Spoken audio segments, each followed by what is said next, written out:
Hey Renuka, we are live. Welcome. Hello. Hi, hi. Happy. I'm I'm so very happy to have happy. you. Yeah, and Same here, we same are here. connecting after a long time, Yeah, and after a very long time. maybe 2 years, maybe I don't know. We had last spoken or met Um, in person. yeah, but no, we have been constantly in touch over phone or message or something. But in person, I think it should be around 4 years or three years at least. I think since we Good. met. Maybe. Yeah, Yeah. absolutely. So, yes, we are connected because of the kind of work we do and the common groups we are in, and uh, as you are also going through a very progressive career, and we keep sharing what's happening, so that keeps us connected. And thank you so much for Yes. taking time and coming to my show and Thank you. sharing your. Thank you so much for inviting me today. I'm so happy to connect with you here. Awesome. So, Renika, quickly tell us who you are and where you are, what do you do personally, professionally, and you can even talk about your childhood, your education, and your hobbies. Tell us about that.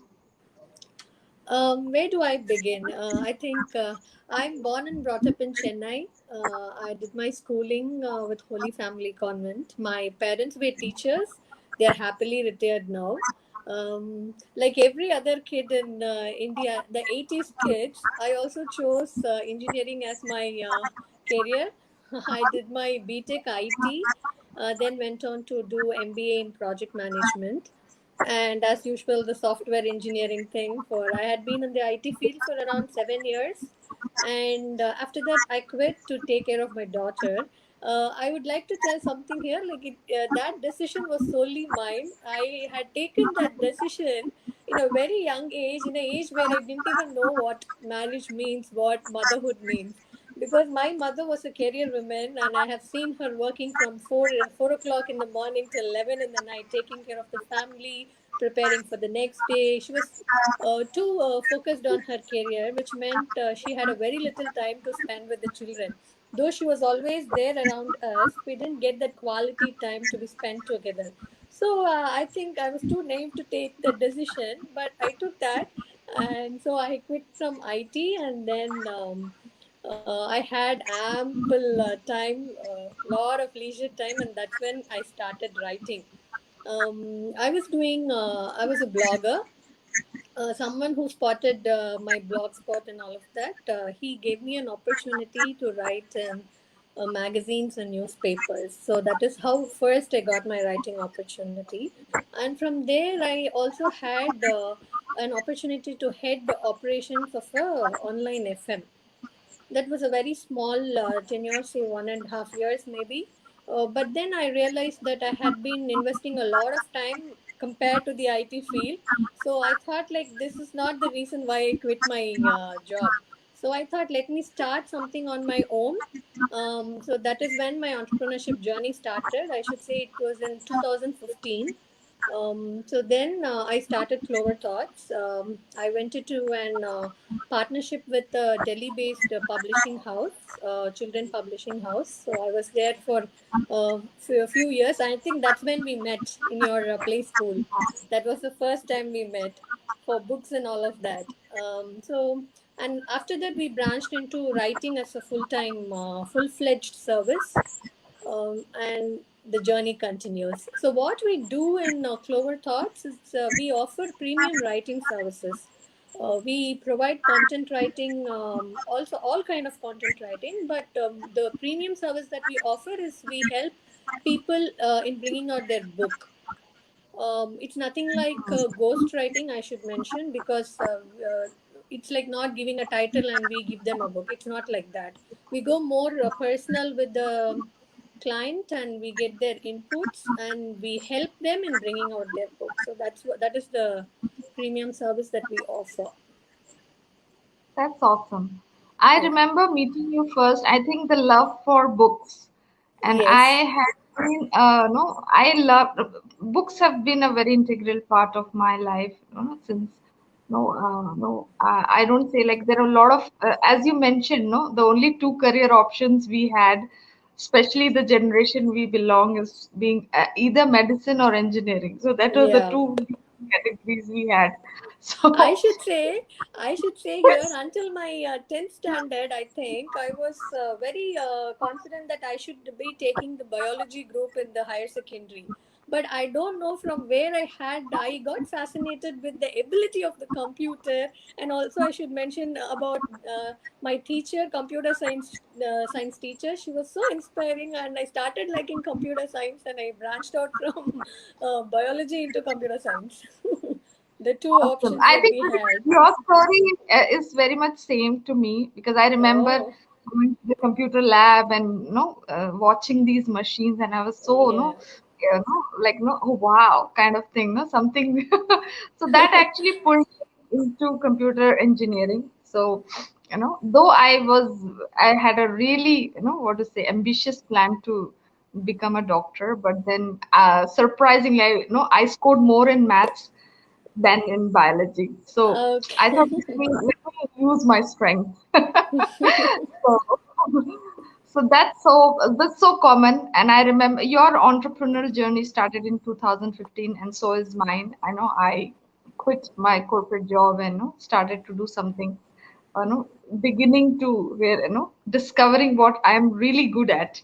Yeah. So and that the book thing connected both of us. And I remember you, having a stall in my school, and and I still have those books with me that day I bought. I know you were very interested in picking out the best Yeah, titles and all for your children. yeah.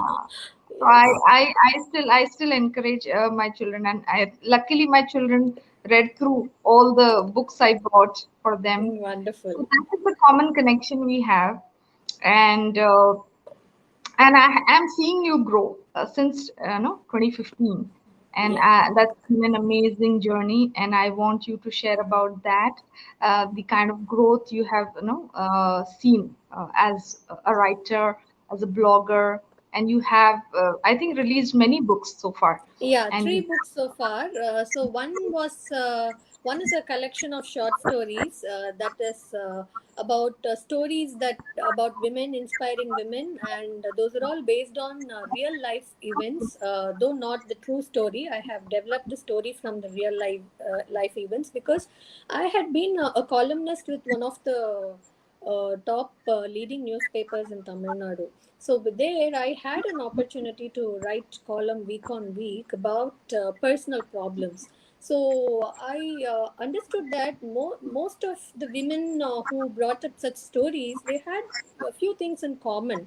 It's only like they are seeking recourse in someone unknown like me because they don't have a shoulder to lean on.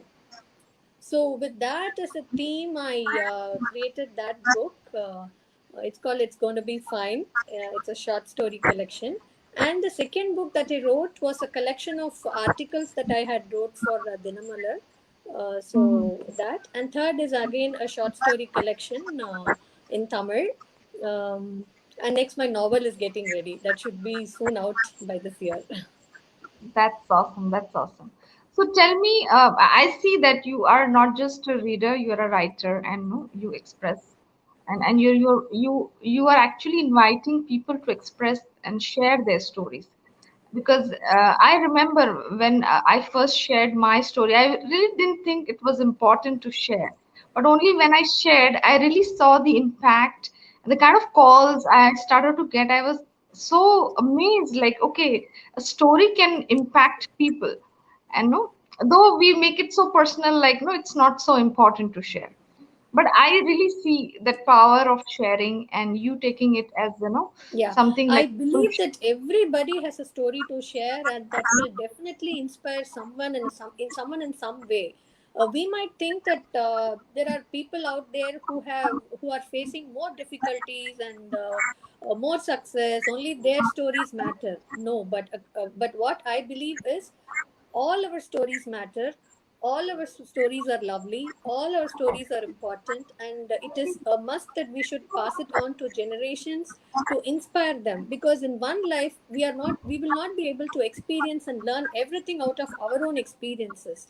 So when someone from the other generation keeps on telling their stories, it is easy for the coming generation to learn from the past experiences, so that they can move very fast in their life.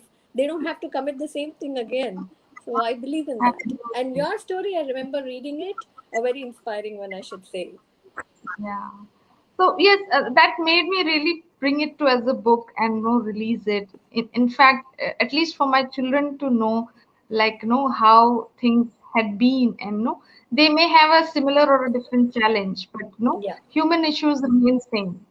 So they know what was before I forget. I thought let me have it as a story out.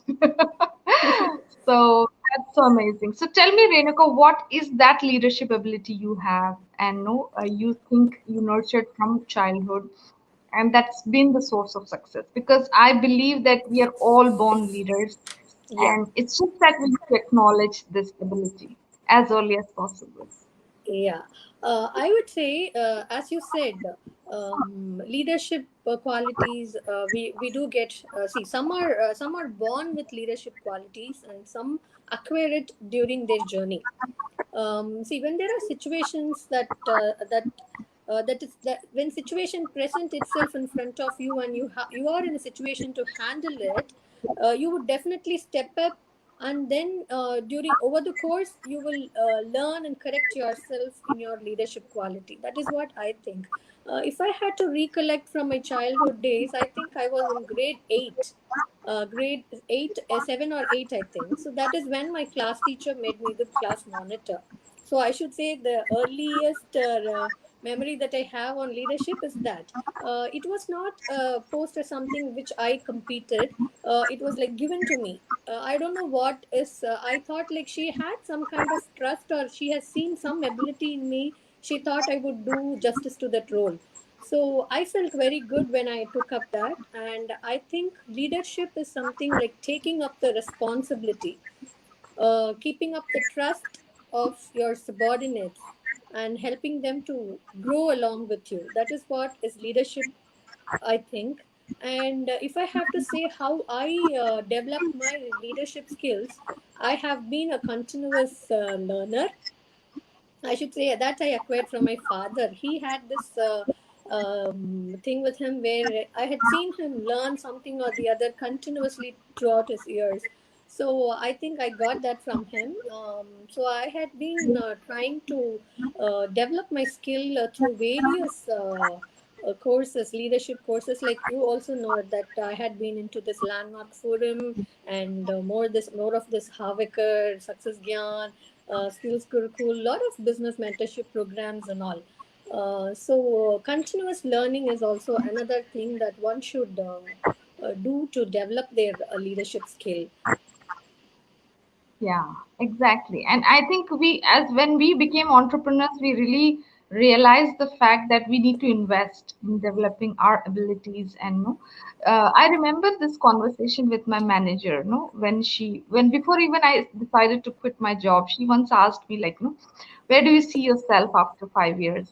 So I was pretty much vaguely telling her like maybe a team leader or no, project management is definitely out of my box because don't have that qualification. So then she said, why not the CEO? And I was like, what? So then I was like, really? Why this is not possible for me? And that's when the whole journey of self-discovery and it all started. And I see myself 5 years down the line, like we have our own ventures, and we are actually leading the company that we are in and moving on. So that became possible. And to become that CEO in your life, no, you needed to bring that leadership out of you. So yes, a lot of courses, you and me, we have been through self-development, and it has helped. And it is helping our children also. Somewhere we are also Definitely. nurturing at a very early stage that taking charge, as you said, taking responsibility. That's the first step. The leader is already, when you take responsibility, you're leading. That's it. So that's how and I can put it. So tell me, what are you up to in 2021? And 2021, yeah. and what is the long game that you're playing? Okay. I'm someone who believes in short-term goals. I don't know. I don't have an answer for a 10 years from now, but I definitely have a clear plan for the next 5 years. As you said, Clover Thoughts, we are primarily focusing on writing services now, but we have already started branching out into full-fledged publishing. We are already into e-publishing, and very soon we are also branching out to traditional publishing way. In 5 years time, I'm looking at developing my company to become an established publishing house for children books. So as you know, I also have an experience with that, so I thought I should steer the ship in that way. So that is what is my 5 year plan. Awesome, awesome. And I really look forward you bringing out those amazing stories out. People who have hidden in their hearts, and no, Yes, at least for the next generation, to children to learn from our experiences. And no, so my definitely. whole intention when I wrote my book was about let my children know what I went through and how I could overcome what came to me. So no, that will give them some kind of an insight or a direction that how they can create a perspective.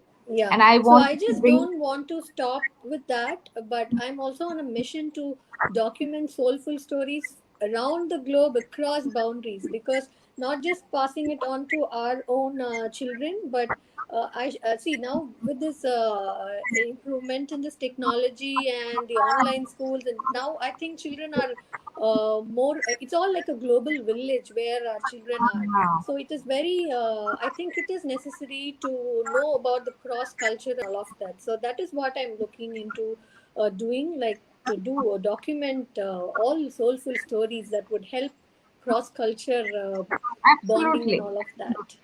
And even the geographies, as I said earlier, human issues remain the same any Yes. part of the world. And it doesn't change. So because I've worked with women coaches across the globe, so I understand that they also face the same as the women that I face in my life. So that's amazing. And I love my children. No, I actually notice them. They Google me out. And Yes.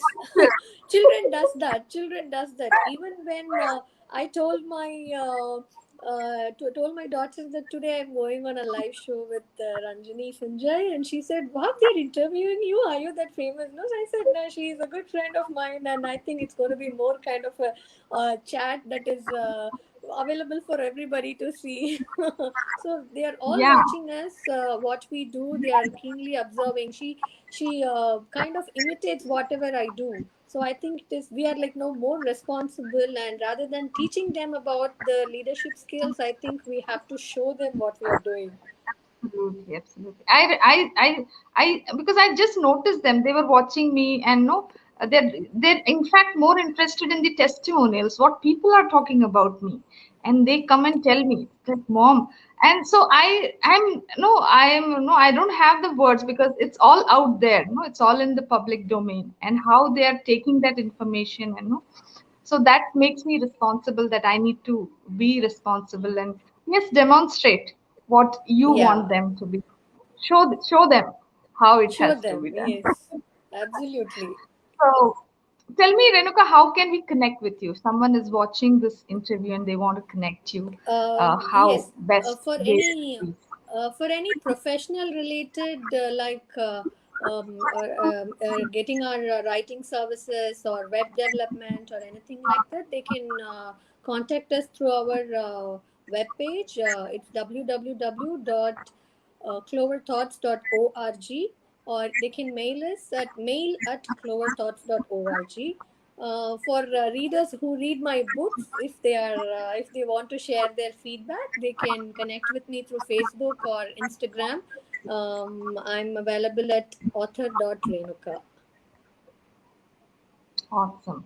And you're very much available on Messenger, Facebook Of course, Messenger. yeah. And rather, no, like there's a delay in WhatsApp, rather, you are Yeah, very at much least available once a on. day. So I should reply Yeah. them in maximum one day's time. Yeah. So I noticed that. So I want to tell the viewers that you're available. And what is the message that you want to leave the people who are watching, parents, children, entrepreneurs, women, Okay. to close this Um, conversation? yes.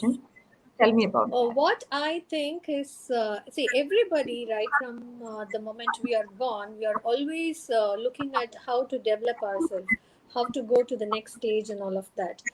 So I believe in holistic development. Like you should know how to balance yourself emotionally, in personal and professional life. However, we balance the same way, we also have to emotionally balance ourselves. Only then there will be a development that is going to be good for the society and also for us.